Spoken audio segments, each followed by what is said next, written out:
Hello guys, how are you all? Good? I'm also good. So guys, today we are going to start our new subject of class 11th, that is accountancy. वैसे तो बहुत सारे subjects आपको मिले होंगे account 11th में, नए subject, जैसे कि एक तो फर्स्ट तो हमारा एक अकाउंटेंसी का ही सब्जेक्ट है जो कि नया है बिल्कुल हमारे लिए। अकाउंटेंसी, अरे ये क्या होता है दोस्त? कुछ भी नहीं होता, बहुत आसान होता है, जो भी होता है करेंगे, बहुत इजीली करेंगे, बहुत अच्छे से आपको समझ आएगा। And I am very grateful to share my knowledge with you. ठीक है, मैं बहुत अपने आप को बहुत खुश हूँ कि मैं अपनी नॉलेज आपके साथ शेयर करूँगा। एंड मैं उम्मीद करता हूँ कि आपको अच्छे से वो मैं अपनी नॉलेज कन्वे कर पाऊँगा, सो दैट आप लोगों को अच्छे से वो समझ आ जाए। I will try my level best. ठीक है, एक आपको नया सब्जेक्ट मिला होगा 11th में, economics, if you are commerce student. And आपको बिजनेस स्टडीज़ भी एक नया सब्जेक्ट मिला होगा। ठीक है, तो मोटे मोटे 3 सब्जेक्ट तो हमारे नहीं हैं, बट हमारा जो फोकस रहेगा दोस्त मेरे, वो अकाउंटेंसी पर रहेगा, क्योंकि मैं अकाउंटेंसी आपको पढ़ाऊंगा और इस तरीके से पढ़ाऊंगा कि आप लोगों को डे टू डे लाइफ में इजीली आप कंपेयर कर पाओगे कि अच्छा ये तो मेरी रियल लाइफ में ही होता है यार, अच्छा ये अकाउंट्स है। आप ऐसे बोलोगे अच्छा ये तो रियल लाइफ में होता है, ये अकाउंट्स है, ये तो रियल लाइफ में होता है, तो ऐसे करना है सर, ये तो बहुत ईजी है, आपको ऐसा लगेगा, आई एम श्योर। ठीक है, तो अकाउंटिंग को आप ऐसा करो कि आप इसको अपनी डे टू डे लाइफ के साथ कंपेयर करो। अकाउंटिंग को आप अपनी जो आपकी डेली बेसिस की लाइफ है ना, उसके साथ कंपेयर करो। जो आप डे टू डे के ऑपरेशंस होते हैं, जैसे आपके पापा वगैरह करते हैं या आपकी मम्मा करती हैं, आप करते हो। जैसे आपको पॉकेट मनी मिली ना, आप उसको क्या करोगे, उसका एक रिकॉर्ड रखते हो पॉकेट मनी का हम रिकॉर्ड रखते हैं कि कितना खर्चा अभी करना है, कितना दोस्त की पार्टी में करना है, कितना सेव करना है कल के लिए, ठीक है, कितना किसी फ्रेंड से उधार लिया था उसको कितना पे करना है। तो इन ये क्या है, ये सारी चीज़ें, ट्रांजैक्शन, इसको रिकॉर्ड करना, दैट इज अकाउंटेंसी। इसको रिकॉर्ड करना, दैट इज अकाउंटेंसी, बस और कुछ नहीं है अकाउंटेंसी।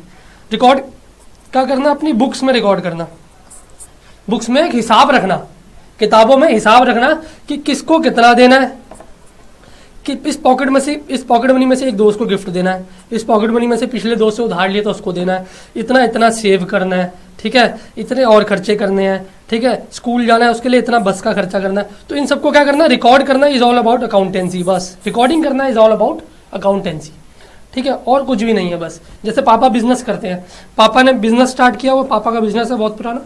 पापा क्या करते हैं, देखा होगा आपने, पापा से मार्केट से पैसा लेना होता है, देना होता है, किससे कितना लेना है, किससे कितना देना है, इसको सबको हम क्या करते हैं, रिकॉर्ड करते हैं किताबों में ना, रिकॉर्ड करते हैं, लिख लेते हैं ना कि इस बंदे से ए से इतना पैसा लेना है, बी को इतना पैसा देना है, सी को इतनी सेल करी, डी से हमने इतना परचेज किया। तो ये सारी चीज़ें क्या है मेरे दोस्त, इन सारी चीज़ों को मैं रिकॉर्ड करता हूँ। This is all about accountancy. हमें अकाउंटेंसी में इसी को ही लेके चलना है, तो कोई घबराने वाली बात नहीं है, बहुत इजी सब्जेक्ट है, मैं बहुत इजीली आपको कराऊंगा और आपको भी बहुत इजीली समझ आएगा। ठीक है, बहुत हंसते हंसते चलेंगे, मस्ती में चलेंगे एकदम, कोई टेंशन वाली बात नहीं है। ठीक है, कोई घबराना नहीं है कि यार अकाउंट्स ले लिया कैसे होगा कैसे नहीं होगा, कुछ भी नहीं है अकाउंट्स।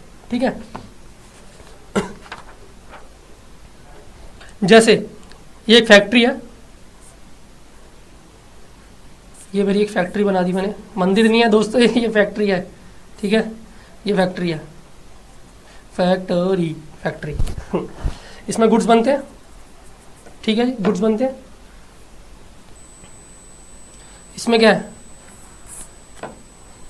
परचेजेज होंगी, माल रॉ मटेरियल लेके आऊँगा, बिल्कुल सर, सेल होगी, ठीक है जी, एक्सपेंसेस होंगे मेरे। एक्सपेंसेस कौन कौन से होंगे मेरे, एक्सपेंसेस जैसे कि वाटर का एक्सपेंस होगा फैक्ट्री के अंदर, ठीक है, इलेक्ट्रिसिटी एक्सपेंस होगा,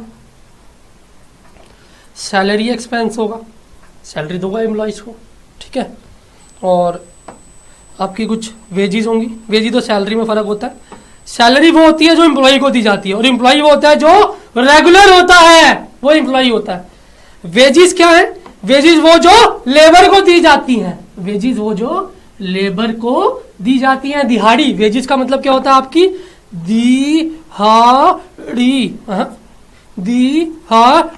दिहाड़ी। ठीक है, ये मैंने थोड़ा इंग्लिश में लिख दिया, हिंदी में आपको थोड़ा ना समझा, बट मैं बोल रहा हूँ साथ साथ। सैलरी मेरे दोस्त क्या होती है, जो मैं एम्प्लॉय को देता हूँ। एम्प्लॉय कौन होता है, मेरा रेगुलर परमानेंट होता है। और वेजेस को देता हूँ, वेजेस का मतलब क्या, दिहाड़ी। दिहाड़ी किसको देता हूँ मैं, लेबर को, जिसको मैं डेली बेसिस पे हायर करता हूँ, जब मेरा काम होगा बुला लूंगा, जब मेरा काम नहीं होगा नहीं बुलाऊंगा। तो उसको डेली बेसिस पे मैं क्या देता हूँ मेरे दोस्त, दिहाड़ी देता हूँ। और एम्प्लॉय को मैं क्या देता हूँ मेरे दोस्त, सैलरी देता हूँ, चाहे मेरा काम हो चाहे ना हो। एम्प्लॉय रख लिया तो सैलरी तो देनी पड़ेगी। अब पापा ने अगर बिजनेस में कोई रख लिया एम्प्लॉय, तो अब चाहे सामान बिके या ना बिके, सैलरी तो देनी पड़ेगी। ठीक है ना, अब जैसे सिक्योरिटी गार्ड रख लिया फैक्ट्री का, एग्जांपल ले लेते हैं, सिक्योरिटी गार्ड तो जरूरी है फैक्ट्री में, रात को चोरी ना हो जाए। तो जो सिक्योरिटी गार्ड रखा है उसको सैलरी तो देनी पड़ेगी ना, उसको सैलरी तो देनी पड़ेगी, चाहे क्या हो, चाहे काम हो चाहे ना हो, सामान बिके ना बिके, भैया सिक्योरिटी गार्ड तो रात को आ रहा है, उसको तो सैलरी देनी पड़ेगी। तो ये आपका क्या हो गया, एम्प्लॉय हो गया। बट दूसरी साइड मेरे पास काम है तो मैं बंदे बुला रहा हूँ, काम नहीं है तो मैं बंदों को नहीं बुला रहा, इसको क्या बोलते हैं, वेजिस देना। तो इसको क्या होती है, दिहाड़ी। दिहाड़ी इसको हम अकाउंट्स में क्या बोलते हैं, वेजिस, WAGES, वेजिस। ठीक है, तो सैलरी और वेजिस में डिफरेंस हमें समझ आता है। ठीक है, इसको ऑल्दो मैं बुक से पढ़ा दूंगा, बट अभी आप टर्म्स को समझे, टेक्निकल टर्म्स को क्या होती हैं। ठीक है, तो वेजिस जो दिहाड़ी होती है आपकी नॉर्मल वेज में, एम्प्लॉय नहीं, लेबर रखूंगा तो दूंगा, लेबर रखूंगा तो नहीं दूंगा, नहीं रखूंगा तो नहीं दूंगा। सैलरी क्या होगी मेरे दोस्त, जितना काम हो चाहे काम ना हो, अगर एम्प्लॉय रख लिया तो मेरे दोस्त सैलरी तो लेके ही जाएगा। ठीक है ना, उसको भी तो अपना घर चलाना है। तो ये हो गया। अब अकाउंटिंग का क्या मतलब होता है, ये मेरी फैक्ट्री थी, इसमें सेल रिकॉर्ड कर रहा था, परचेज एक्सपेंसेस वगैरह सब मैं रिकॉर्ड कर रहा था। ठीक है, ये सब क्या है, पैसों से रिलेटेड है ना, मनी से रिलेटेड है, सबका सब क्या है, मनी से रिलेटेड है।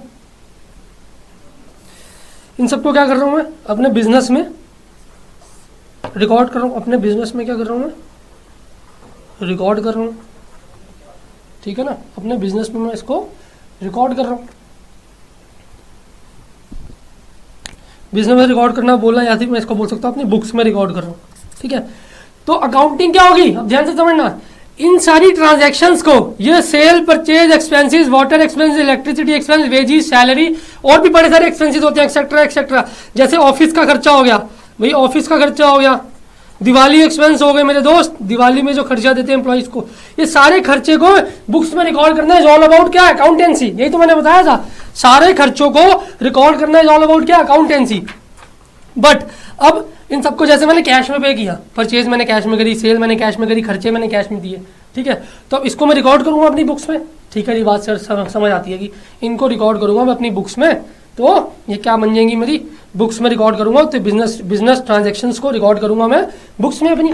ठीक है जी, लेकिन अब मेरे दोस्त इसको ये भी तो देखना है ना कि अगर जैसे कैश में हो रही है तो हमें क्या करना पड़ेगा, इसको जिस हेड का है उस हेड में भी तो डालना पड़ेगा ना। अब परचेज मैंने एक को तो करी नहीं होगी, मैंने परचेज तो बहुत सारे लोगों को करी होगी ना। ये देखो परचेजेज मैंने यहाँ पे लिखी, परचेजेज मैंने बहुत सारे लोगों से करी है। ठीक है, ए से करी, बी से करी, सी से करी, डी से करी, ये मैंने परचेजेस करी ABCD से। ठीक है जी, ABCD से मैंने परचेज करी, तो इनको रिकॉर्ड करना है। ठीक है, अब ध्यान रहे जब आप रिकॉर्ड करोगे ना तो इस चीज का ध्यान रखना कि ABCD परचेजेस के हेड के अंदर ही आने चाहिए, क्योंकि कई बार गलती हो जाती है कि इसको मैं कई बार सेल्स में भी रिकॉर्ड कर देता हूं, तो वो चीज गलत हो जाएगी मेरे दोस्त। इसको क्या, ए को परचेज में डालना चाहिए, बी भी परचेज में डालना चाहिए, सी भी परचेज में, क्योंकि इनसे मैंने परचेज खरीदी है। तो इनका जो हेड है, हेड मालिक कौन है, इनका परचेज है। इनका माई बाप कौन है, ABCD से मैंने माल खरीदा, तो इनका माई बाप कौन माना जाएगा, परचेज। ये तो मेरे दोस्त ये सारी चीजें किस में आनी चाहिए, ये परचेजेस में ही आनी चाहिए, सारी की सारी चीजें परचेजेस में ही जुड़नी चाहिए। ठीक है, तो परचेज के हेड के अंदर ए से लिया, बी से लिया, सी से लिया, डी से लिया, परचेज में आना चाहिए। ठीक है जी, बात समझ आती है। तो पर्टिकुलर हेड है, वैसे सेल का भी हेड होगा एक, लाखों लोगों को मैंने सेल करी, तो ध्यान रहे वो जिनको जिनको मैंने सेल करी वो सेल में ही आने चाहिए। खर्चे करे मैंने, तो ध्यान रहे जो जो मैंने खर्चे करे हैं वो उस पर्टिकुलर खर्चे के अंदर ही आना चाहिए।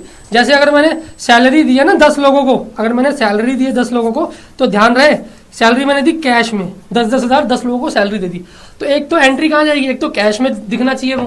भाई अगर मैं किताबों में रिकॉर्ड कर रहा हूँ अपनी बुक्स में, सिंपल सी बात है ना।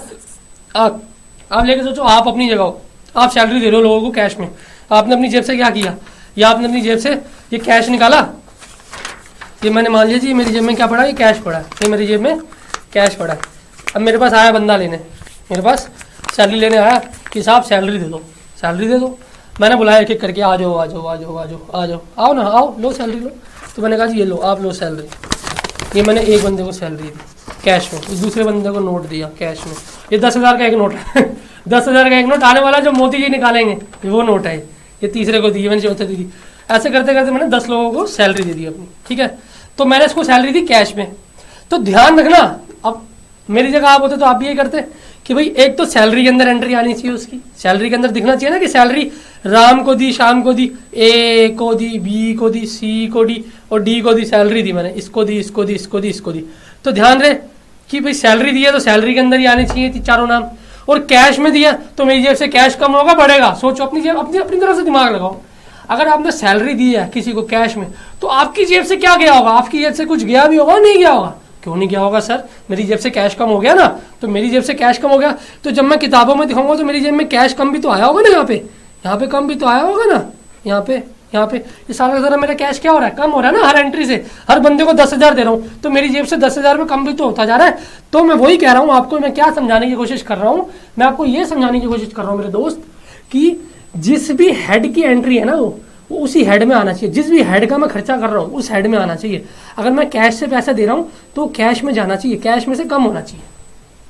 अगर मैं सैलरी में से कुछ बांट रहा हूँ तो मैं बुक्स में क्या लिखूंगा, सैलरी का नाम लिखूंगा और मैंने जिन जिन को सैलरी दी उनका नाम आएगा, उनका नाम आएगा। और बुक्स में मैं कैश लिखूंगा सेम, तो जिन जिन को मैंने कैश दिया है उनका नाम आएगा, ताकि मेरे को पता तो रहे कि मैंने किन किन लोगों को कैश दे दिया और किन किन लोगों को सैलरी दे दी।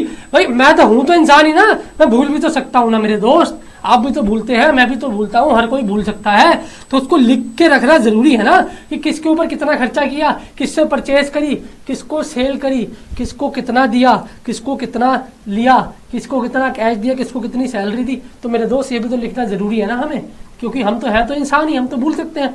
इसलिए किताबें बनाई जाती हैं, बुक्स बनाई जाती हैं, सो दैट मैं इसको इजीली चेक कर लूं। कल को अगर फ्यूचर में मेरे को कोई कंफ्यूजन हो कि भाई मैंने इसको इतना देना है, इससे इतना देना, मेरे को तो पता ही नहीं चल रहा है यार, तो मैं क्या करूंगा, खटाक से अपनी बुक्स खोलूंगा, ठीक है, और उसको मैं क्या करूंगा, चेक कर लूंगा कि हाँ भी इसको तो मैं सैलरी दे चुका हूँ 1 महीने की, इतना मेरी जेब से कैश जा चुका है, अब मेरे पास कैश बचा कितना है, ठीक है, मेरे पास कैश लेट्स से यहाँ पे 1 लाख था, या लेट्स से यहाँ पे 5 लाख कैश था। मैं तो कहूँगा यार 1 लाख तो मैंने बांट दिया 10-10 हज़ार रुपये के हिसाब से, ये 10,000 बांटा, ये 10,000 बांटा, ये 10,000 बांटा, ये 10,000, तो यार मेरे पास बचा कितना, मेरे पास तो सिर्फ 4 लाख बचा, क्योंकि मैंने 1 लाख तो सैलरी बांट चुका हूँ। तो ये मेरे को बुक से पता चलेगा। अब मैं याद थोड़ी रखूंगा, मैं दिन के इतने काम करता हूँ, हमारे पापा दिन के इतने बिजनेसमैन, हमारे पापा दिन के इतने काम करते हैं, अब उनको याद थोड़ी देगा कि यार कितनों को सैलरी दे दी, या कितनों को हमने कितनों को कैश दे दिया, कितनों को कितना हमारे पास कैश बैलेंस बचा हुआ, कितने से मैंने सेल करी, कितने से परचेज करी।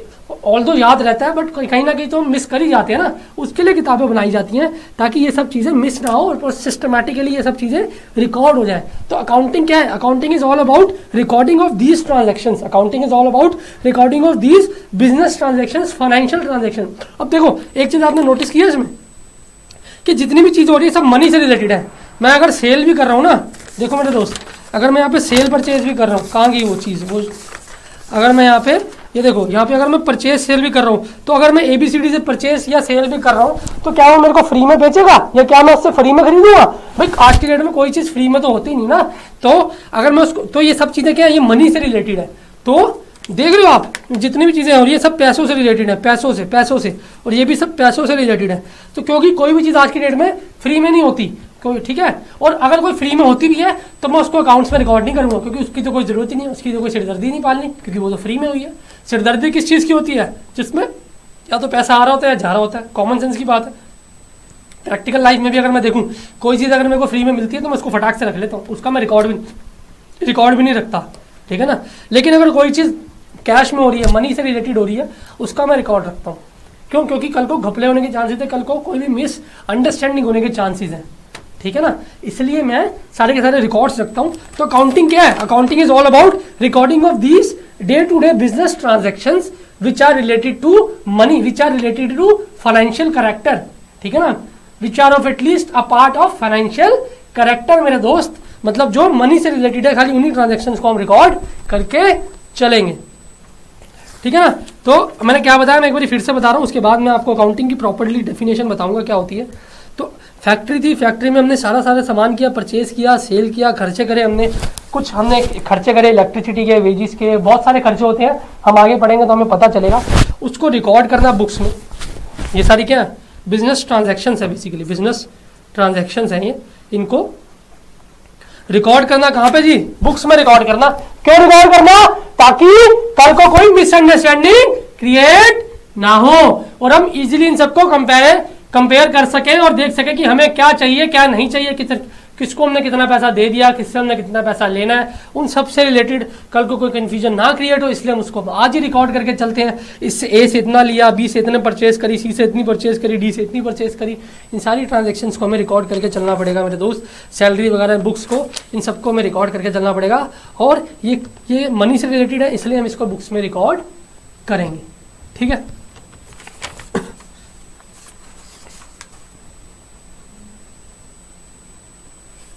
तो अकाउंटिंग क्या है देखते हैं अब जरा। ये तो था कि हमने लेमन लैंग्वेज में समझ लिया, नॉर्मल भाषा में कि समझ आती थी अकाउंटिंग क्या है। अकाउंटिंग या क्या है, अकाउंटिंग कुछ भी नहीं है। जो भी पैसा ले रहे हो, किसी से दे रहे हो, जो भी ट्रांजैक्शंस कर रहे हो डे टू डे में बिजनेस की, जो मनी से रिलेटेड है, उसको रिकॉर्ड करना आपका क्या अकाउंटिंग है, ठीक है ना। जो भी आप बिजनेस की ट्रांजैक्शंस कर रहे हो डे टू डे बेसिस पे, जो मनी से रिलेटेड है, उसको किताबों में रिकॉर्ड करना इज ऑल अबाउट अकाउंटेंसी, बस और कुछ नहीं है। अब देख लेते हैं जरा अकाउंटेंसी वाले क्या कहते हैं, ये भी जरा देख लेते हैं। आइए, आया ना नजर, ठीक है जी। कह रहे accounting is the art of recording, classifying, summarising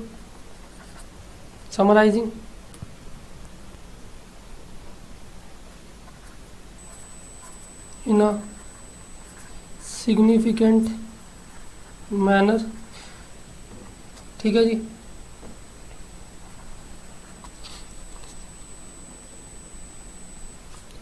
and in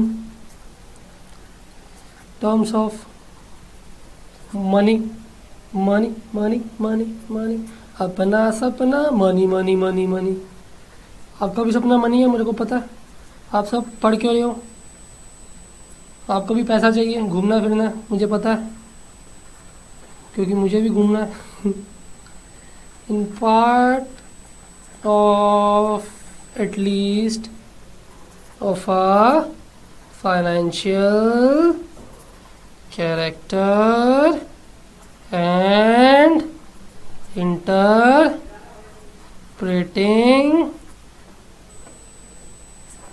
the results thereof।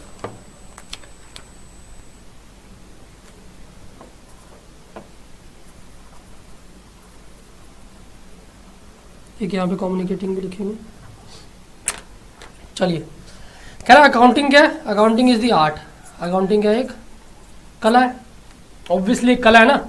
Accounting में क्या क्या आता है, अकाउंटिंग एक कला है। जैसे गाना एक कला है, ठीक है, स्विमिंग करना एक कला है, हर चीज़ ये कला है यार अपने आप में। पेंटिंग करना एक कला है, वैसे अकाउंटिंग में एक कला है। बस किस चीज़ की, रिकॉर्डिंग की, मैंने बताया ना, रिकॉर्डिंग की। इन सबको क्या करना है, रिकॉर्ड करना। परचेज सेल, इसको परचेज में रिकॉर्ड करूँगा। सैलरी और कैश को सैलरी के हेड में रिकॉर्ड करूँगा।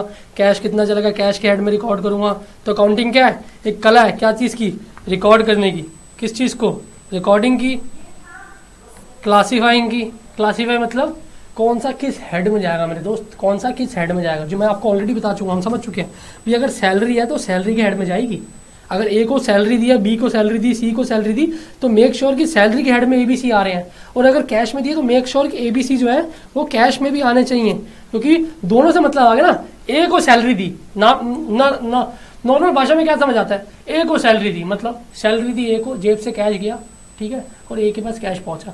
तो सैलरी दी ए को, ए के अंदर, सैलरी के अंदर ए आ जाएगा, और ए को दी तो ए के अंदर आ जाएगा।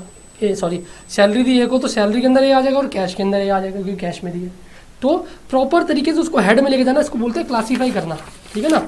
मतलब जोन सा जिस हेड में है उसको उसी में लेके जाना। ये क्लासीफाई कर दिया मैंने, इस हेड में, इस हेड में, ठीक है। रिकॉर्ड करना, जोन सा जिस हेड में जाना चाहिए डाल दिया।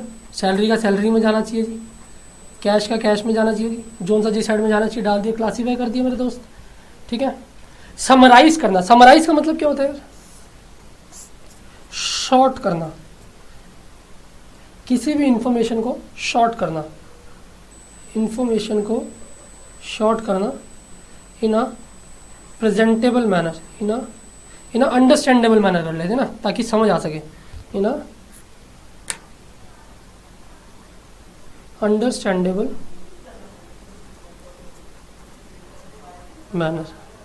तो समराइज का मतलब क्या होगा मेरे दोस्त, किसी भी बड़ी इंफॉर्मेशन को शॉर्ट में करना और उसको इस तरीके से दिखाना कि सामने वाले को वो शॉर्ट इंफॉर्मेशन पूरी की पूरी समझ आ जाए कि भाई वो बोलना क्या चाह रहा है।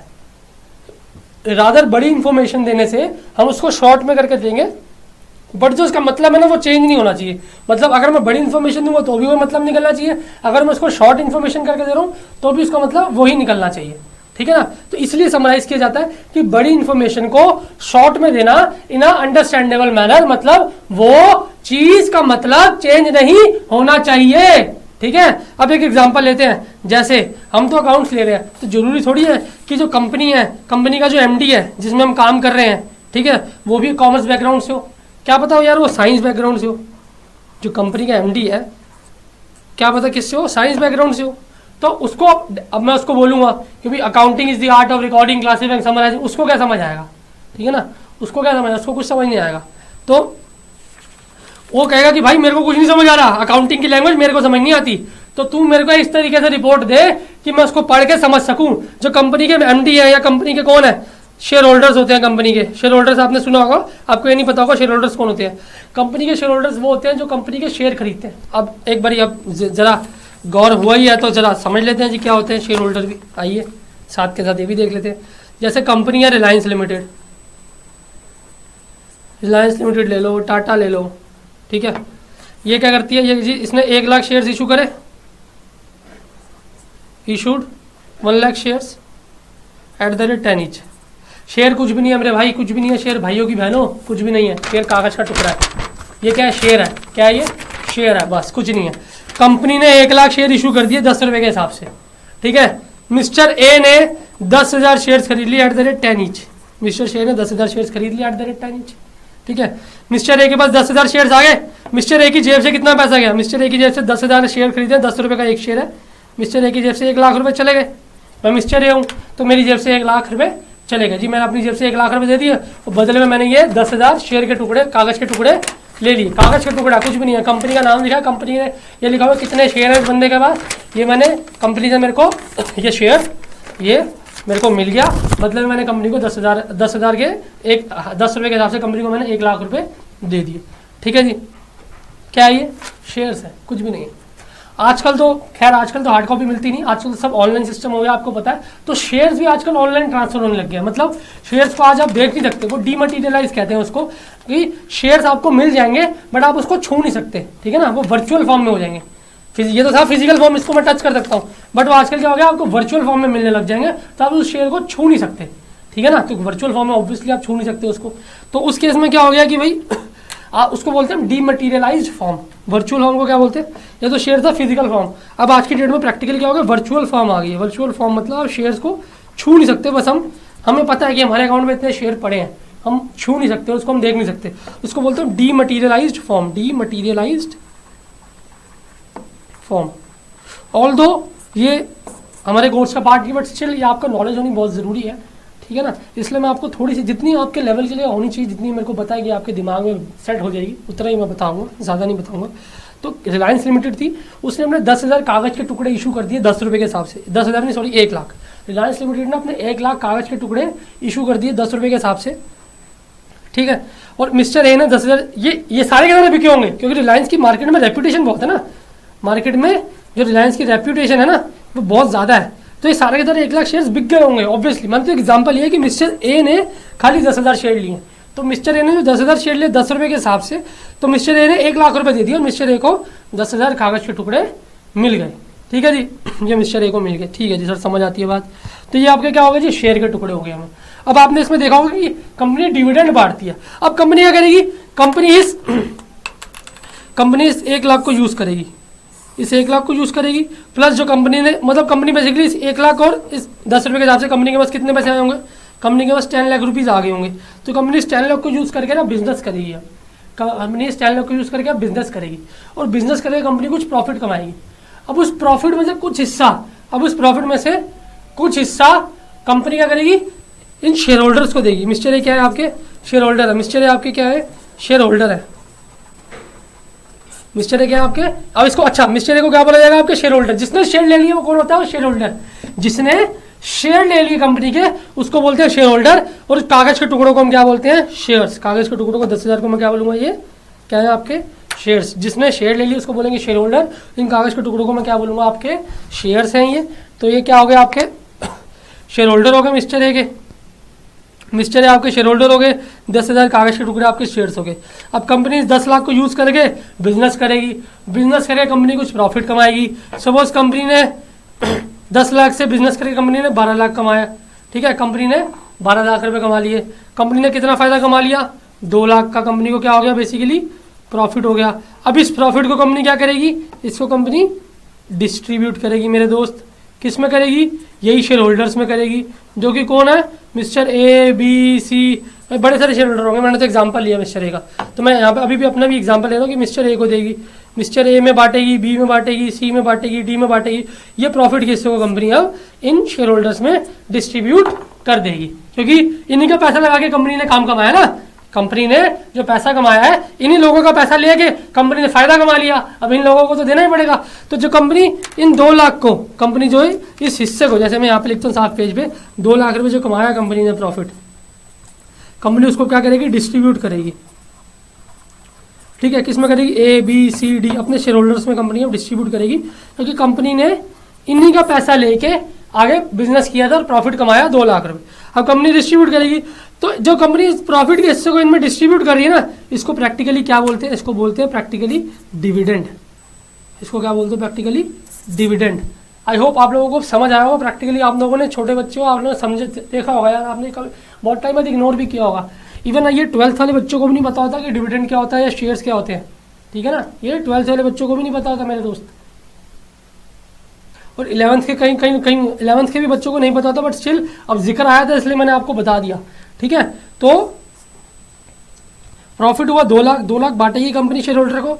जो बांट रही है 2 लाख, इसको क्या बोलेंगे प्रैक्टिकली? कंपनी क्या बांट रही है? डिविडेंड। मतलब प्रॉफिट को बांटना इज इक्वल टू डिविडेंड को बांटना। अब जरूरी नहीं है कंपनी पूरा का पूरा 2 लाख बांटेगी। कंपनी क्या पता 1 लाख बांटे, कंपनी क्या पता 1,50,000 बांटे, कंपनी क्या पता 75,000 बांटे, जरूरी नहीं है। कंपनी कहेगी जी हमें तो आगे फ्यूचर के लिए भी तो थोड़ा बहुत पैसा रखना पड़ेगा गुल्लक में। भाई गुल्लक में 2 लाख का 2 लाख थोड़ी बांट देंगे शेयर होल्डर को। माना कि शेयर होल्डर का पैसा है, बट आगे बिजनेस भी तो करना है। ये बात तो सही है भाई, माना सारा का सारा तुम्हारा पैसा शेयर होल्डर, बट सारा का सारा तुम्हें थोड़ी दे देंगे तो हम बिजनेस कैसे करेंगे? थोड़ा सा तो अपने पास रखेंगे ना, ठीक है ना। तो कंपनी जरूरी थोड़ी 2 लाख बांटेगी, कंपनी 1 लाख भी बांट सकती है, 1.5 लाख भी बांट सकती है, कंपनी 75,000 भी बांट सकती है। तो कंपनी जितना जितना बांटेगी उसको हम क्या बोलेंगे practically? This is called as dividend. ठीक है जी, ठीक है सर। तो बात समझ आती है। कागज के टुकड़े आपके शेयर हैं जो प्रैक्टिकली आज की डेट में वर्चुअल फॉर्म में होते हैं, उनको हम बोलते हैं डीमटेरियलाइज फॉर्म में शेयर्स होते हैं हमारे पास, ठीक है। जो शेयर लेगा उसको बोलेंगे शेयर होल्डर। उसके पैसे को यूज करके कंपनी फायदा कमाएगी, उस फायदे को कंपनी बांटेगी, उस फायदे को हम प्रैक्टिकली क्या बोलते हैं मेरे दोस्त? उस फायदे को हम प्रैक्टिकली बोलते हैं डिविडेंड। ठीक है जी, ओके जी। Back to our normal definition. कहाँ थे हम? यहाँ थे। तो अकाउंटिंग क्या है जी? अकाउंटिंग एक आर्ट है। किस चीज़ की? रिकॉर्ड करने की। रिकॉर्ड करेंगे बुक्स में, क्लासीफाई करेंगे, पर्टिकुलर हेड में डालेंगे, समराइज करेंगे। समराइज मैंने बताया इंफॉर्मेशन को शॉर्ट करना इन अंडरस्टैंडेबल मैनर, ठीक है। बट मैं लिख रहा हूं अंडरस्टैंडेबल मैनर, मतलब इस तरीके से शॉर्ट करना इंफॉर्मेशन को कि वो सामने वाले को समझ आ जाए, ठीक है ना। सामने वाले को वो समझ आ जाए कि भाई बड़ी इंफॉर्मेशन दूंगा तो भी समझ आ जाए, छोटी दूंगा तो भी समझ आ जाए, और मतलब उसका वही निकलना चाहिए, मतलब चेंज नहीं होना चाहिए, ठीक है ना। तो मैंने आपको एग्जांपल क्या दिया, जैसे कंपनी का अगर एमडी किस साइड का है? साइंस साइड का है, तो उसको भैया ये समझ नहीं आएगा अकाउंटिंग की लैंग्वेज, वो तो हमें ही समझ आएगी। वो कहेगा मेरे को नहीं समझ आती अकाउंटिंग की बात क्या है, ठीक है ना। तो जैसे अकाउंटिंग में टर्म्स में आएंगी 2 डेबिट और 1 क्रेडिट। एक क्या टर्म आएगी? एक आएगी डेबिट, एक टर्म आएगी क्रेडिट। आप इसको यूज टू हो जाओगे, आप इसके यूज टू हो जाओगे, ठीक है ना। और 2-3 क्लासेस के बाद आप इसके यूज टू हो जाओगे इस डेबिट क्रेडिट के वर्ड के। तो लेकिन साइंस वाले को तो पता नहीं, साइंस वाले को तो पता नहीं। वो क्या बोलेगा कि भाई मेरे को क्या मतलब है डेबिट क्रेडिट से, मेरे को नहीं समझ आती, तो मेरे को ये बता मेरी कंपनी में फ़ायदा है, मेरे को फ़ायदा हो रहा है या मेरे को नुकसान हो रहा है, मेरे को बस इतना बता दे। तो उस फायदे या नुकसान के लिए हम एक रिपोर्ट बनाएंगे, ठीक है, क्योंकि उसको डेबिट क्रेडिट तो समझ नहीं आता। अब या तो रिपोर्ट बड़ी बनाए छोटी बनाए। अब अगर रिपोर्ट बड़ी बनती है तो कहेगा यार कौन इतनी बड़ी रिपोर्ट पढ़ेगा यार, कहाँ से इतनी बड़ी रिपोर्ट ले आया, इतनी लंबी लंबी। तो मेरे को शॉर्ट में दे, शॉर्ट में बता मेरे को कि मेरे को फ़ायदा है या मेरे को नुकसान है। ऑब्वियसली ना, हर किसी को आज की डेट में इतना टाइम तो है नहीं। अब वो बंदा क्या बोलेगा, कंपनी का एमडी क्या बोलेगा, यार शॉर्ट में बता मेरे को फायदा है नुकसान है, बट मेरे को शॉर्ट में भी उस तरीके से बताना है कि अगर मैं लॉन्ग में बताता, बड़े तरीके से बताता कि साहब हमारी कंपनी में इतने खर्च हो रहे हैं, इतनी सेल हो रही है, इतने नुकसान हो रहे हैं, इतने फायदे हो रहे हैं, अगर मैं बड़े तरीके से बताता और अगर मैं उसको शॉर्ट में बता रहा हूँ तो मतलब उसका वही निकलना चाहिए कि भाई मतलब यही है कि हमें तो फायदा हो रहा है, हमें नुकसान नहीं हो रहा, हमें 10 लाख का फायदा है बिजनेस करने में, हमें 50 लाख का फायदा है, हमें 30 लाख का फायदा है, या हमें 10 लाख का लॉस है। तो मतलब चेंज नहीं होना चाहिए। शॉर्ट में भी इस तरीके से रिप्रेजेंट करेंगे हम कि जो उसका मीनिंग है ना वही रहे। ठीक है जी, ठीक है जी sir. In a significant manner मतलब अंडरस्टैंडेबल मैनर, ये हमारा हो चुका है। And in terms of money, मैंने आपको पहले ही बता दिया, जो मनी से रिलेटेड होगा ना बस उसी को रिकॉर्ड करेंगे। ठीक है, कॉमा कह रहा है ट्रांजेक्शन्स एंड इवेंट्स। अब मेरे दोस्त ट्रांजेक्शन्स क्या होती है, जो डे टू डे बिजनेस में होती है ना, जो डे टू डे ऑपरेशन में होती है, जो day to day operational activities होती हैं, ऑपरेशनल ट्रांजेक्शन्स क्या लेता हूँ मैं,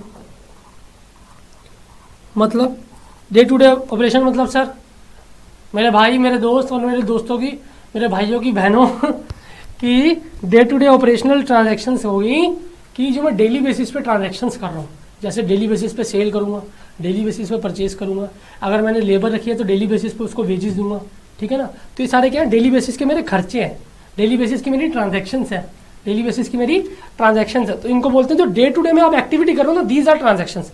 डे टू डे में जो ऑपरेशनल एक्टिविटीज़ कर रहे हो, डे टू डे में जो आप ऑपरेशनल एक्टिविटीज़ करते हो ना, उसको क्या बोला जाता है, आपकी ट्रांजेक्शन्स। ठीक है जी, राइटिंग मेरी थोड़ी गंदी है, आई होप आप लोग मैनेज कर लोगे। ठीक है ना, जो डे टू डे की आपकी ऑपरेशनल एक्टिविटीज़ होती हैं उसको हम क्या बोलते हैं, ट्रांजेक्शन्स, जो डेली बेसिस पे काम हो रहा था।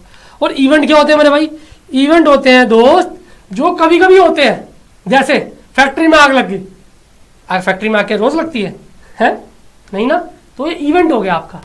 जो कभी कभी होता है वो इवेंट है, और जो डेली बेसिस पे हो रहा है वो क्या है, ट्रांजैक्शंस है। इतना याद रखना बस, जो डेली बेसिस पे हो रहा है, जो रूटीन काम है मेरा, जो मेरे को डेली करना है, वो मेरी क्या है, ट्रांजैक्शंस है।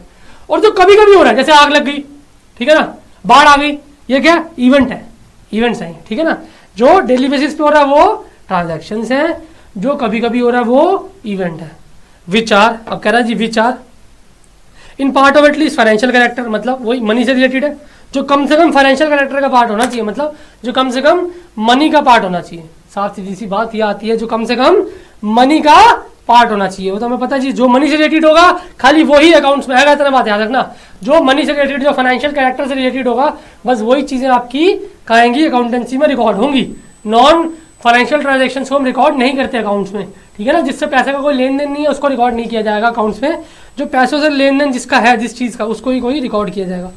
उसके बाद क्या है पहले मैं समझाता हूँ कम्युनिकेटिंग। कम्युनिकेट का मतलब क्या होता है, सामने वाले को बोलना। कम्युनिकेट मतलब सामने वाले को बताना कि भाई क्या बताना, रिजल्ट्स, कि भाई इन सारी चीज़ों का क्या रिजल्ट निकला, इन सारी चीज़ों का रिजल्ट क्या निकलेगा, तो फायदा निकलेगा, नुकसान निकलेगा, और सारी चीज़ों को मैं रिकॉर्ड करूंगा। ठीक है ना, ये मैंने सारी चीज़ें रिकॉर्ड करी थी ना यहाँ पे, ये बुक्स में, ये फैक्ट्री थी, सब सेल परचेज खर्चा वर्चा किया था, ये सब। इसके बाद या तो क्या आएगा इन बुक्स में रिकॉर्ड करने के बाद, या तो प्रॉफिट आएगा मेरे दोस्त, या फिर क्या आएगा, लॉस आएगा।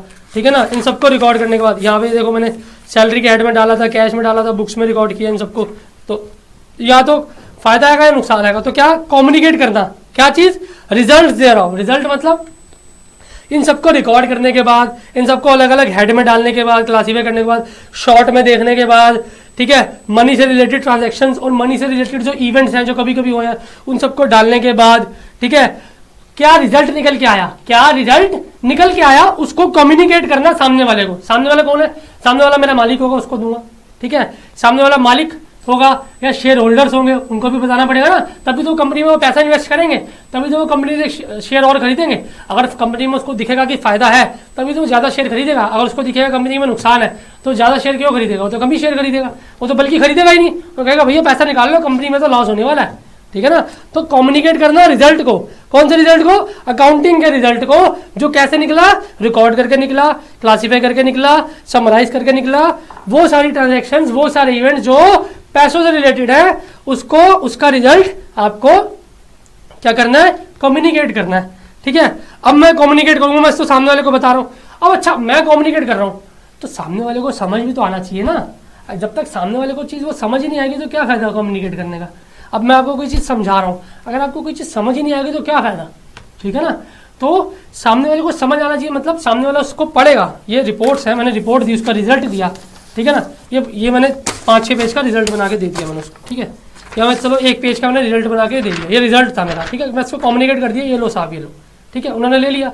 अब वो देख रहे हैं, अच्छा वो पेज पलटेंगे, अच्छा ये बात है, फिर से वो पेज पलटेंगे, अच्छा अच्छा अच्छा, मतलब क्या है, वो इंटरप्रेट कर रहे हैं रिजल्ट को।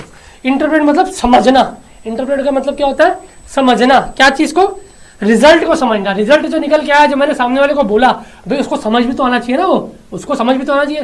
तो क्या वो समझ पा रहा है जो मैं बोल पा रहा हूँ, जो मैं कम्युनिकेट कर रहा हूँ, क्या उसको समझ आ रहा है। तो इसका क्या मतलब होता है, इंटरप्रेट करना। क्या वो इंटरप्रेट कर पा रहा है, क्या वो समझ पा रहा है, जो मैं कम्युनिकेट कर रहा हूँ रिजल्ट, क्या वो समझ पा रहा है, क्या वो इंटरप्रेट कर पा रहा है। तो बेसिकली ये सारी चीज़ें अकाउंटिंग का पार्ट मानी जाती हैं। अब एक साथ सब मेरे साथ बोलेंगे, अपने अपने घर पे बैठ के, कहीं पे भी बैठे हैं जो भी, जहाँ पे मेरे साथ साथ बोलेंगे, और उनको आई एम श्योर कि उनको डेफिनेशन अब याद हो जाएगी, क्योंकि हमने एक एक पार्ट को तोड़ तोड़ के समझ लिया, ठीक है ना। इंटरप्रेट का मतलब क्या हो गया हमारा, समझना, समझना, ठीक है जी। तो अकाउंटिंग क्या है, अकाउंटिंग एक कला है, किस चीज़ की, रिकॉर्ड करने की, क्लासीफाई करने की, मतलब अलग अलग हेड में डालने की, समराइज करने की, बड़ी चीज़ों को शॉर्ट में दिखाने की। क्यों, क्योंकि हर कोई बंदा अकाउंट से रिलेटेड होगा नहीं, तो शॉर्ट में दिखाना, क्योंकि टाइम होता नहीं, तो कहेगा कि भाई शॉर्ट में बता, मेरे को फायदा है नुकसान है। तो समराइज करना इन अ सिग्निफिकेंट मैनर, मतलब इन अंडरस्टैंडेबल मैनर। जो मनी से रिलेटेड होंगी, क्या चीज़ें होंगी, वो ट्रांजैक्शंस होंगे और वो इवेंट्स होंगे। जो ट्रांजैक्शन बोले तो day to day operational activity से रिलेटेड, इवेंट्स आपके जो कभी कभी होते हैं। जो पार्ट होंगे एटलीस्ट फाइनेंशियल कैरेक्टर के, मतलब जो मनी से रिलेटेड होंगे, और मैं कम्युनिकेट करूंगा उनको। आप बेसिकली जो कम्युनिकेट पहले यहाँ पे एंड यहाँ लिख लेंगे कम्युनिकेट, ठीक है ना। कम्युनिकेट आप यहाँ पे लिख लेना, यहाँ से ये काट देना, ठीक है। तो कम्युनिकेट करना, ठीक है। क्या क्या कम्युनिकेट करना, जो रिजल्ट निकल के आया उस पूरी ट्रांजेक्शन्स का, ठीक है। अब मैं कम्युनिकेट कर रहा हूँ, तो क्या सामने वाले को समझ आ रहा है, सामने वाला उसको पढ़ के समझ पा रहा है, तो इसका मतलब क्या हुआ, इंटरप्रेटिंग द रिजल्ट, इंटरप्रेट कर पा रहा है सामने वाला। क्या इसको, ये सामने वाला है, सामने वाले को मैंने दिया, तो क्या सामने वाला इसको समझ पा रहा है, अच्छा अच्छा ये बात है, ये बात है, ये बात है। तो बेसिकली क्या हो गया, ये इंटरप्रेट कर रहा है, वो समझ रहा है, समझ रहा है, अच्छा ये है। अब अपने जैसे जैसे मैं कर रहा हूँ, आप अपने अपने घर पे करिए, ठीक है ना। तो आपको समझ आएगा कि मैं क्या बोलना चाह रहा हूँ। जब अपने ऊपर चीज़ अप्लाई होती है ना, तो बहुत अच्छे से समझ आती है। तो मैं क्या सामने वाला समझ पा रहा है, क्या सामने वाला इंटरप्रेट कर पा रहा है, तो दैट इज योर अकाउंटिंग। वो सारी ट्रांजैक्शंस, वो सारे इवेंट्स जो पैसों से रिलेटेड है, वो सारी ट्रांजैक्शंस, वो सारे इवेंट्स जो मनी से रिलेटेड है, उनको रिकॉर्ड करना, उनको क्लासीफाई करना, उनको समराइज करना in a significant manner, plus उनको कम्युनिकेट करना, सामने वाले को बताना है, and interpreting the results thereof, मतलब सामने वाला क्या उसको इंटरप्रेट कर पा रहा है, सामने वाला क्या उसको समझ पा रहा है। This is all about your accountancy definition. बस खत्म। तो एक बार मैं बोलूंगा, मेरे साथ साथ सब बोलेंगे अपने घर पे।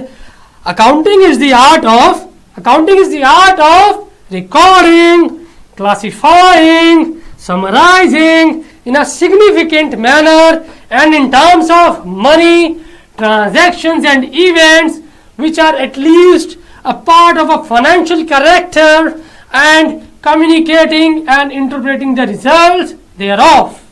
ठीक है जी, ठीक है जी सर। होपफुली आपको समझ आई होगी डेफिनेशन। हमने सफिशिएंट टाइम लगाया इस पर, और लगाना बनता भी था मेरे दोस्त। जब तक आपको यही नहीं पता अकाउंटिंग क्या होती है, तो आप आगे बढ़ के क्या करोगे। नया सब्जेक्ट है, हमें पता होना चाहिए अकाउंटिंग क्या होती है, हम क्या पढ़ने वाले हैं, अकाउंटिंग होता क्या है, कोर्स स्ट्रक्चर क्या है अकाउंटिंग का, कैसे हमने पढ़ना आगे। हमें यही नहीं पता अकाउंटिंग क्या है, तो हम आगे की टेक्निकल टर्म्स को समझ के क्या करेंगे यार, कोई फायदा ही नहीं है। तो फर्स्ट ऑफ ऑल हमें पता होना चाहिए था कि अकाउंटिंग है क्या। तो मैंने आपको बताया ना, तो यही अकाउंटिंग है। अब मैं इसको एक बार रिपीट कर रहा हूँ हिंदी में, आपको पढ़ेंगे ना आप, तो आपको याद हो जाएगी। आई एम श्योर आप पढ़ेंगे ना इसको समझ के, तो आपको याद हो जाएगी, वो बैठे बैठाए भी आपको याद होगी। आई एम श्योर जिसने मेरे साथ साथ पढ़ा होगा ना, उसको हमेशा ये याद होगी डेफिनेशन। तो अकाउंटिंग क्या है, अकाउंटिंग एक कला है। वो सारी ट्रांजैक्शंस और वो सारी इवेंट्स को रिकॉर्ड करना, क्लासीफाई करना, समराइज करना जो पैसों से रिलेटेड है, ठीक है, प्लस उसको कम्युनिकेट करना सामने वाले को, और सामने वाला क्या उसको समझ पा रहा है। That is all about accounting. क्या कम्युनिकेट करना, जो रिजल्ट निकल के आया, कि कहाँ से रिजल्ट निकल के आएगा, रिकॉर्डिंग, क्लासीफाई, समराइज करके जो रिजल्ट निकल के आया किसका, ट्रांजैक्शंस और इवेंट्स का, उसको कम्युनिकेट करूंगा, और सामने वाले क्या उसको इंटरप्रेट कर पा रहा है, तो दैट इज सामने वाला क्या उसको इंटरप्रेट कर पा रहा है या नहीं कर पा रहा, that is all about your accountancy. ठीक है जी।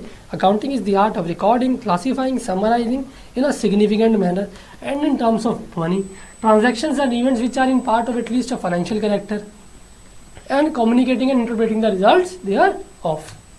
ठीक है। हो आप भी पियो पानी, थक गए हो गए आप भी, मेरे को पता है।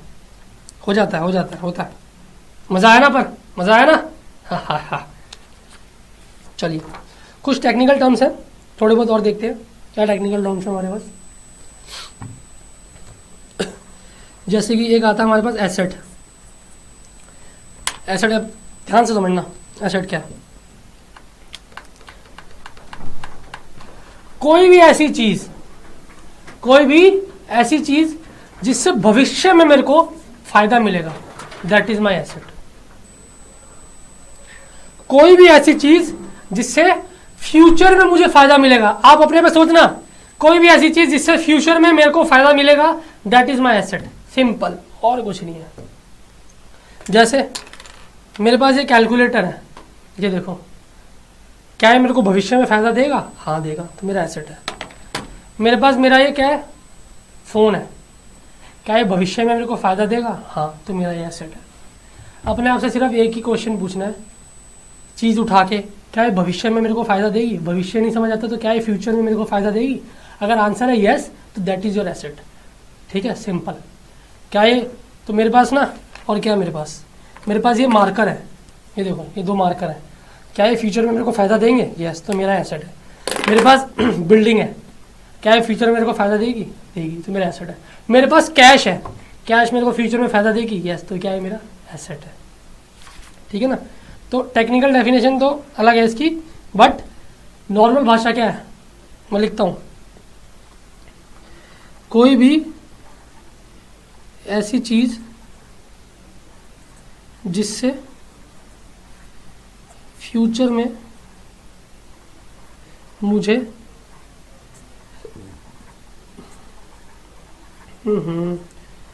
फायदा मिले, वो मेरा क्या है, एसेट है। सिंपल।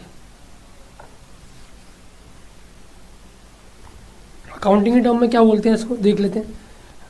आपको ये समझ आ गया ना, अकाउंटिंग टर्म में भी आपको समझ आ जाएगा। ठीक है ना। यहाँ पे मैं लिख देता हूँ एग्जाम्पल के तौर पे, चलो बाद में लिखना, पहले अकाउंटिंग टर्म में मैं लिख देता हूँ क्या होता है ये। Asset are the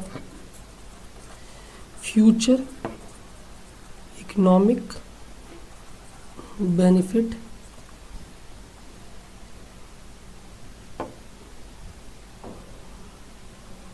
comma rights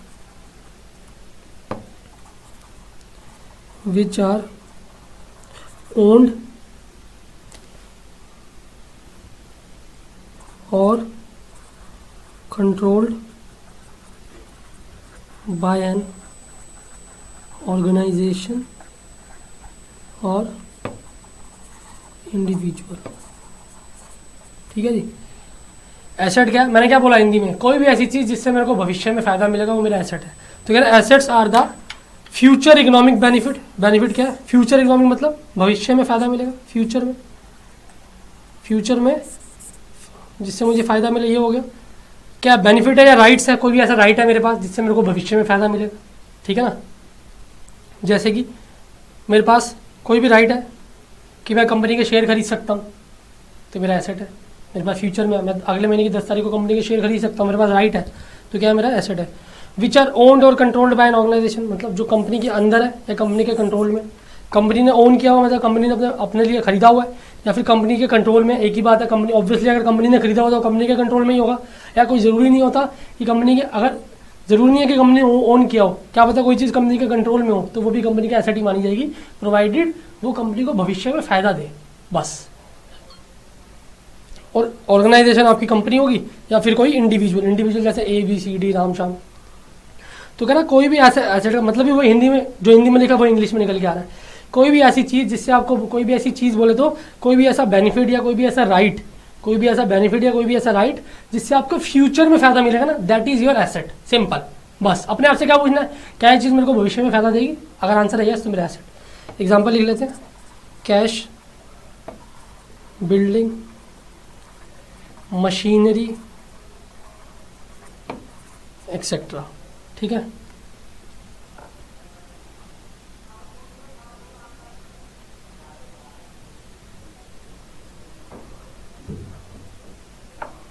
मेरे दोस्त एक वर्ड आता है लायबिलिटी। लायबिलिटीज बोले तो क्या हो गया मेरे भाई? लायबिलिटीज क्या होता है? आपकी उधारी, बेसिकली आपकी ऑब्लिगेशन है, आपकी उधारी है। ऑब्लिगेशन का भी क्या मतलब होता है? उधारी। आपको पता आपको फ्यूचर में किसी को पैसा देना है, आपको पता आपको फ्यूचर में किसी को पैसा देना है, तो आपकी क्या बनी जाएगी? वो लायबिलिटी है। कोई भी ऐसी चीज़ जो आपको भविष्य में पे करनी है, दैट इज़ योर लायबिलिटी। कोई भी ऐसी चीज़ जो आपको भविष्य में पे करनी है, जो आपने सामने वाले को देनी है, आपको पता देनी पड़ेगी, आपको आज ही पता है यार मेरे को सामने वाले को ना कल पैसा देना है, तो क्या आपकी लायबिलिटी है? यार सामने वाले को 2 दिन बाद गाड़ी बेचनी पड़ेगी, तो क्या गाड़ी देनी पड़ेगी यार, उसी की गाड़ी थी और उसी की गाड़ी लेके घूम रहा हूँ यार, वो सामने वाला ना अपनी गाड़ी लेने आ जाता दूंगा, तो मेरी लायबिलिटी है कि मेरे को उसको देनी पड़ेगी। यार मैंने बैंक से लोन लिया हुआ है, अरे भाई हर महीने की इंस्टॉलमेंट देनी पड़ेगी बैंक को, तो क्या आपकी लायबिलिटी है बैंक का लोन? आपने लोन लिया, चुकाना तो पड़ेगा ना, आपने लोन लिया तो चुकाना तो पड़ेगा हमें, तो क्या ये मेरा लायबिलिटी है, उधारी है। तो मेरे सिर पे क्या सिरदर्दी है? उधारी इज ऑल अबाउट सिरदर्दी, इज लाइक सिरदर्दी। भाई सर पे ना टेंशन है, उधारी इज टेंशन, यार पे करना पड़ेगा, तो दैट इज योर लायबिलिटी। कोई भी ऐसी चीज़ जिसको आपके फ्यूचर में पे करना है, वो आपकी क्या है? लायबिलिटी। कोई भी ऐसी चीज़ जिससे आपके फ्यूचर में फायदा मिला, आपका एसेट। कोई भी ऐसी चीज़ जो आपको भविष्य में पे करनी है, वो आपकी क्या है? लायबिलिटी है। ठीक है ना?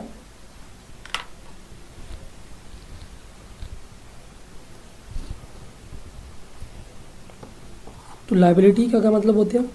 Liabilities means amount payable by the business. आगे ना, अमाउंट पेबल, पेबल मतलब पे करना है फ्यूचर में। ठीक है ना? Liabilities means amount payable by the business, मतलब पे करना है, हमने भी दिया नहीं है, देना है। पेबल मतलब दिया नहीं है, पे किया नहीं है, पे करना है, इसलिए तो लायबिलिटी है। पे कर दूंगा तो कहाँ की सिरदर्दी? सिरदर्दी फिर तो खत्म, टेंशन फिर तो खत्म। टेंशन तब होती है ना जब देना है सामने वाले को, तो वो टेंशन है, तो वो पे करना है, तो आपकी क्या है? आपकी क्या बनी जाएगी? वो लायबिलिटी। ठीक है जी।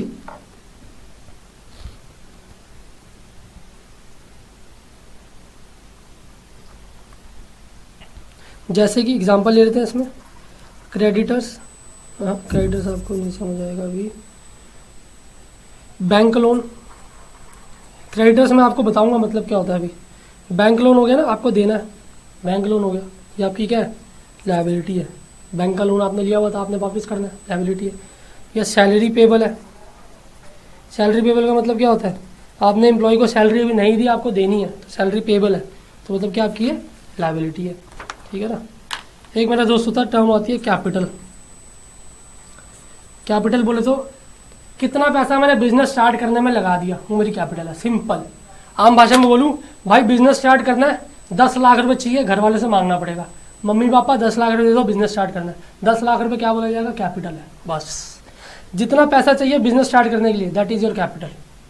जितना अमाउंट इन्वेस्ट करोगे बिजनेस में, दैट इज योर कैपिटल। जितना अमाउंट इन्वेस्ट करोगे, ये इन्वेस्ट कर रहा हूँ मैं, लो लो लो लो, जितना अमाउंट इन्वेस्ट करोगे बिजनेस में, that is your capital. Simple.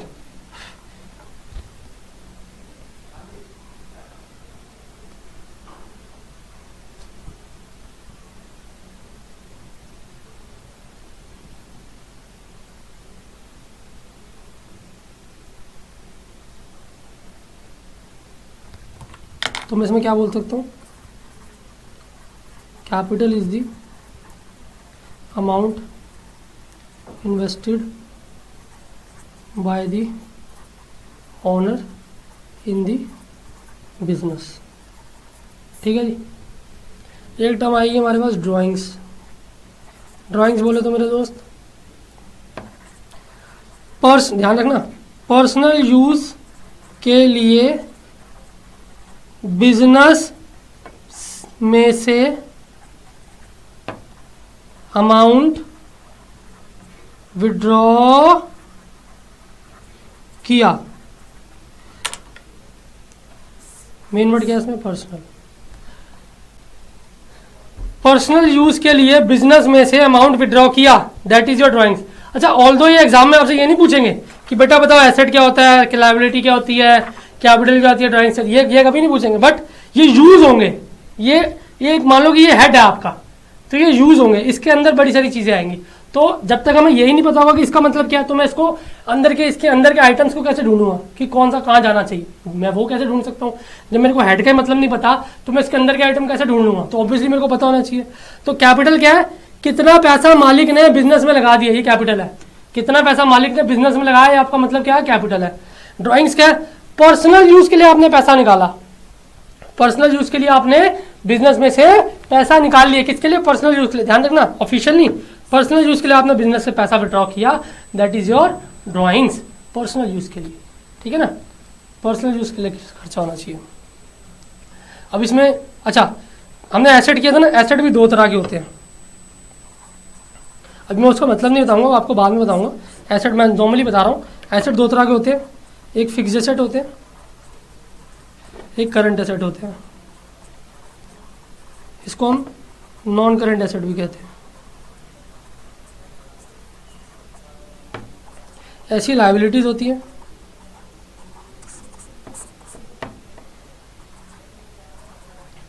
एक नॉन करंट लायबिलिटी होती है और एक क्या होती है, करंट लायबिलिटी। डिस्कस करेंगे इसको आराम से, ज़्यादा प्रेशर नहीं लेना हमने अभी, इतना हमें समझ आ जाना, इतना ही बहुत है अभी।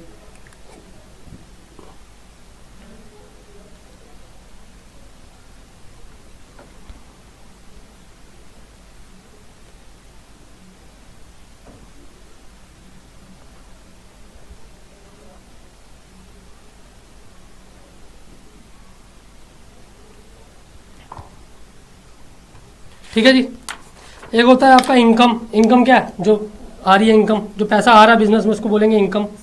ठीक है जी, जो पैसा बिजनेस में आ रहा है वो हमारी इनकम होगी ना, जैसे गुड्स बेच के आएगा या किसी और तरीके से आ रहा है पैसा, एफडी कराई थी वहाँ से इंटरेस्ट आ रहा है, तो ये सारी सारी क्या है, हमारी इनकम।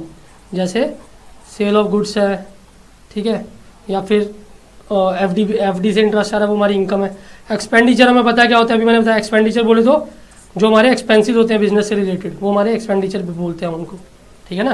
एक्सपेंसेस बोल लो, एक्सपेंडिचर बोल लो, जो हम खर्चा कर रहे हैं बिजनेस में, दैट इज़ योर क्या कहते हैं आपका, दैट इज़ योर एक्सपेंसेस, ये एक्सपेंडिचर जो भी हम बिजनेस में खर्चा कर रहे हैं। ठीक है जी, ठीक है सर।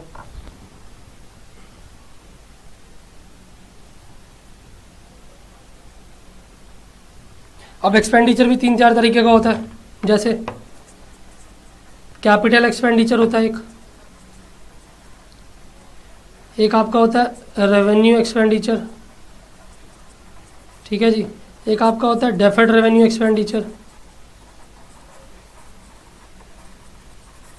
कैपिटल एक्सपेंडिचर मतलब जो कैपिटल चीज़ खरीदने में लगा है, कैपिटल मतलब जो मेरे को 1 साल से ज़्यादा का फायदा देगी, कैपिटल वो वाली कैपिटल नहीं, वो कैपिटल अलग है, ये कैपिटल अलग है। तो कैपिटल एक्सपेंडिचर मतलब जो मेरे को 1 साल से ज़्यादा का फायदा देगी, वो आपका क्या हो गया, कैपिटल एक्सपेंडिचर। रेवेन्यू एक्सपेंडिचर मतलब जो वो खर्चा जो विदिन 1 ईयर हो जाता है, वो खर्चा तो विदिन 1 ईयर एब्जॉर्ब हो जाता है, जैसे कि सैलरी आपका क्या है, रेवेन्यू एक्सपेंडिचर है, ठीक है। इलेक्ट्रिसिटी बिल आपका क्या है, रेवेन्यू एक्सपेंडिचर है, ठीक है ना। कैपिटल एक्सपेंडिचर जैसे परचेज किया मैंने, क्या परचेज करी, मशीनरी, ठीक है, ये आपका क्या है, कैपिटल एक्सपेंडिचर। परचेज करी मैंने कार, ये मेरे को 1 साल से ज़्यादा का बेनिफिट देगी, ये खर्चा मेरे को 1 साल से ज़्यादा का बेनिफिट देगा, तो आपका क्या है, कैपिटल एक्सपेंडिचर। ये खर्चा विद इन 1 ईयर मेरे को बेनिफिट देगा, बस सैलरी 1 महीना काम करता है एम्प्लॉय, मेरे को फायदा देता है 1 महीना, मेरे काम करके मैं उसको बदले में सैलरी दे देता हूँ, तो ये क्या है, रेवेन्यू एक्सपेंडिचर। मतलब वो खर्चे जो विद इन 1 ईयर एब्जॉर्ब हो जाते हैं, वो आपके रेवेन्यू एक्सपेंडिचर है। विद इन 1 ईयर एब्जॉर्ब मतलब वो खर्चे जो मैं 1 साल के अंदर अंदर पे कर देता हूँ, ठीक है ना। 1 साल के अंदर पे मतलब सैलरी 1 महीना मेरे को फायदा मिला, 1 महीने की सैलरी दे दी। इलेक्ट्रिसिटी बिल में हर महीने पे करता हूँ, तो रेवेन्यू है। ये एक बार मैंने खर्चा किया कैपिटल एक्सपेंडिचर में, एक बार मैंने 10 लाख रुपए की मशीन खरीद ली, तो क्या वो मेरे को हर साल खरीदना पड़ेगा, हर महीने मेरे को खर्चा करना पड़ेगा, या मेरे को हर साल करना पड़ेगा? नहीं, वो मेरे को ईयर्स तक मेरे को बेनिफिट देगा, 10, 15, 20 साल तक कम से कम ये मशीन अब चलेगी। तो एक बार ही खर्चा कर दिया, 1 साल से ज़्यादा का बेनिफिट देगी, तो क्या है ये कैपिटल एक्सपेंडिचर। एक बार ही खर्चा किया, ठीक है, उतने पर्टिकुलर पीरियड के लिए बेनिफिट देगी, which is within 1 year, तो that is your revenue expenditure. 1 साल के अंदर अंदर तक बेनिफिट देगा खर्चा, तो रेवेन्यू एक्सपेंडिचर। एक साल से ज़्यादा का बेनिफिट दे देगा कोई खर्चा तो कैपिटल एक्सपेंडिचर। जैसे मशीन होगी, कार होगी, एक साल से ज़्यादा का बेनिफिट देंगे और ये विद इन 1 ईयर बेनिफिट देती है। बस आज काम किया उसने, 1 महीना काम किया, मैंने उसको सैलरी दे दी। उसने मेरे को 1 महीने का काम करके बेनिफिट दिया, मैंने उसको बदले में सैलरी दे दी। इलेक्ट्रिसिटी, मैंने बिजली यूज़ करी फैक्ट्री के अंदर और अपना काम किया, 1 महीना मैंने बिजली का फ़ायदा उठाया, अब मैंने 1 महीने के बाद बिजली का बिल पे कर दिया। तो क्या है हमारा revenue expenditure. Deferred revenue expenditure क्या होता है? जो ईयर, जो साल दर साल बट जाता है। ईयर, जैसे ईयर 1 है, ईयर 2, ईयर 3, ईयर 4, ईयर 5, इसको मैं साल दर साल बांट दूंगा। हर साल मैं इतना खर्चा करूंगा, हर साल हर साल हर साल हर साल। ये क्या हो गया? डेफर्ड। डेफर्ड का मतलब क्या होता है? बेसिकली डेफर करना, मतलब आगे फ्यूचर के लिए रखना। बेसिकली डेफर क्या हो गया? फ्यूचर में पोस्टपोन करना, फ्यूचर में पोस्टपोन करना खर्चे को फ्यूचर में पोस्टपोन करना। जैसे मेरा 10 लाख का खर्चा हुआ, मैंने बोला जी उसको 10 साल तक बांटना है, 10 लाख के खर्चे को 10 साल तक बांटना है। तो हर साल कितना खर्चा बुक होगा? 10 लाख का खर्चा है जी, 10 साल तक बांटना है, 10 ईयर्स तक बांटना है। तो एवरी ईयर कितना खर्चा बुक होगा? एवरी ईयर 1 लाख का एक्सपेंस बुक होगा। तो हर साल बुक्स में 1-1 लाख 1-1 लाख 1-1 लाख 1-1 लाख 1-1 लाख 1-1 लाख ऐसे करते करते 10 साल तक जाएगा। जैसे कि एग्जाम्पल ले लेते हैं इसमें भी, ऐसे ये है तुम्हारा ईयर 1, 2, 3, 4, 5, 6, 7, 8, ये 9 और ये 10। ये 1, 2, 3, 4, 5, 6, 7, 8, 9, 10, 10 लाख का खर्चा किया। कंपनी कहती है जी इसको 10 साल में बांटना है, 10 ईयर्स में डिस्ट्रीब्यूट करना है इसको, या डिस्ट्रीब्यूट बोल देते हैं, चलो डेफर्ड रेवेन्यू ये हो गया। मतलब तो 10 लाख को डिवाइड कर दूंगा 10 से, तो हर साल मतलब मेरे को 1 लाख का खर्चा डिस्ट्रीब्यूट करना, हर साल 1 लाख का खर्चा डेफर करना, ठीक है ना। तो 1 लाख यहाँ पे आएगा, फिर 1 लाख यहाँ पे आएगा, फिर 1 लाख यहाँ पे आएगा, फिर 1 लाख ऐसे यहाँ पे, फिर 1 लाख यहाँ, फिर 1 लाख यहाँ, फिर 1 लाख यहाँ, फिर 1 लाख, ऐसे करते करते 10 सालों में क्या हो गया? या देखना पूरा का पूरा 10 लाख बढ़ गया। अभी 1 लाख, 2 लाख, 3 लाख, 4 लाख, 5, 6, 7, 8, 9, 10, देखा पूरा 10 का 10 ये क्या हो गया? बढ़ चुका है 10 लैक्स। ये पूरा का पूरा इधर, ये इधर ऐसे बढ़ चुका है। ये वाला जो 10 लाख था हर साल 1-1 लाख यहाँ पे यहाँ पे यहाँ पे यहाँ पे आके बढ़ गया। तो उसको क्या बोलेंगे हम? ये कौन सा खर्चा हो गया हमारा? ये हो गया हमारा डेफर्ड रेवेन्यू एक्सपेंडिचर। ऑल दो इस पे और चर्चा करेंगे हम लोग अपनी अगली क्लासेस में। अभी के लिए आप इतना ही समझिए क्या है डेफर्ड रेवेन्यू एक्सपेंडिचर, ठीक है जी। तो इतना खर्चा, इतना इतना इतना था, मतलब वो खर्चा जिसको मैं पोस्टपोन कर सकता हूँ ना, वो खर्चा जिसको मैं बांट सकता हूँ प्रोपोर्शनेटली, वो खर्चा जिसको मैं प्रोपोर्शनेटली बांट सकता हूँ, या वो खर्चा जिसको मैं डेफर कर सकता हूँ, पोस्टपोन कर सकता हूँ फ्यूचर के लिए, that is my deferred revenue expenditure. वो खर्चा जिसको मैं पोस्टपोन कर सकता हूँ, जिसको मैं बांट सकता हूँ फ्यूचर में, उसको क्या बोलूंगा मैं? डेफर्ड रेवेन्यू एक्सपेंडिचर, ठीक है दोस्त। तो कैपिटल एक्सपेंडिचर वो जो एक बार ही खर्चा किया, 1 साल से ज्यादा का बेनिफिट दे, कैपिटल एक्सपेंडिचर। रेवेन्यू एक्सपेंडिचर क्या है? जो विद इन 1 ईयर मेरे को मैंने खर्चा किया और विद इन 1 ईयर ही मेरे को बेनिफिट देके खत्म हो गया। मतलब जैसे एक महीना एम्प्लॉय ने काम किया, मैंने उसको सैलरी दे दी, तो विद इन 1 ईयर उसने मेरे को बेनिफिट दिया, मैंने उसको विद इन 1 ईयर उसको पेमेंट कर दी। तो मेरा क्या? Revenue expenditure. अभी इसकी जो टेक्निकल डेफिनेशन है ना वो कुछ और है, वो मैं आपको नेक्स्ट क्लास में बताऊंगा। अभी बस आप हमें खाली यार अभी टर्म समझनी है क्या है, प्रैक्टिकल डेफिनेशन ना हमें याद करनी है ना हमें कुछ करना है, हमें तो बस ये हेड्स हैं, ये हमें समझ आना चाहिए कि इस हेड में ये आता है, इस हेड में ये आता है, ठीक है ना। तो हिंदी में हम समझते हैं तो हमें ज़्यादा टाइम तक याद रहेगी। समझ के देखो, चीज़ें जितनी समझोगे ना उतना ज़्यादा टाइम तक याद रख पाओगे। जितना चीज़ें क्रैम करोगे, रटोगे, उतनी जल्दी भूलोगे चीज़ें, ठीक है ना। और मैं यहाँ पे चीज़ें समझा रहा हूँ, मैं अपनी पूरी एनर्जी लगा रहा हूँ आप लोगों को समझाने में, तो मैं यही होप करता हूँ, यही उम्मीद करता हूँ कि आप लोग भी वहाँ पे समझ रहे हैं, ठीक है ना। तो रेवेन्यू एक्सपेंडिचर जो नॉर्मल खर्चा होता है, जितना बेनिफिट उतना खर्चा किया with in 1 year absorb. Capital expenditure एक बार ही खर्चा किया, सालों तक चल रहा है। जैसे मशीन पे एक बार ही खर्चा किया, 15 साल 20 साल तक मेरे को फायदा देगी, ठीक है। डेफर्ड रेवेन्यू एक्सपेंडिचर जो जिसको मैं डेफर कर सकता हूँ, मतलब जिसको मैं पोस्टपोन कर सकता हूँ फ्यूचर में, जिसको मैं बांट सकता हूँ, वो खर्चा जिसको मैं फ्यूचर में बांट सकता हूँ, वो मेरा क्या है? Deferred revenue expenditure.